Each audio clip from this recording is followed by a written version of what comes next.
ഗുരുവായൂർ ദേവസ്വത്തിന്റെ ശ്രീവത്സം അങ്കണത്തിൽ ശില്പകലയിൽ വിരിഞ്ഞ 3 വിസ്മയങ്ങളാണ് ഗുരുവായൂർ കേശവൻ, ഗുരുവായൂർ പത്മനാഭൻ എന്നീ ഗജവീരന്മാരുടെയും ഗുരുവായൂരപ്പന്റെ മരപ്രഭു സങ്കല്പത്തിലുള്ളതുമായ ശില്പങ്ങൾ.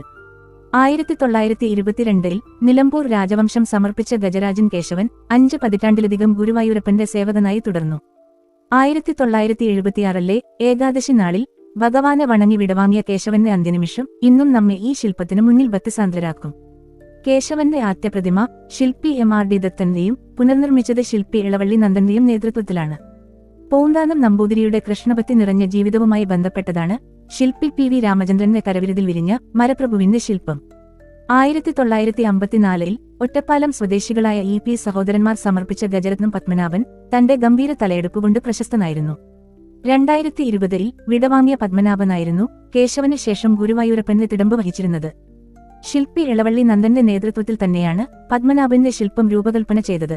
കേശവന്റെയും പത്മനാഭന്റെയും ഗുരുവായൂരപ്പനോടുള്ള സമർപ്പണവും പൂന്താനം നമ്പൂതിരിയുടെ അഗാധമായ കൃഷ്ണഭക്തിയും ഇന്നും ഭക്തരെ ഇവിടേക്ക് ആകർഷിക്കുന്നു.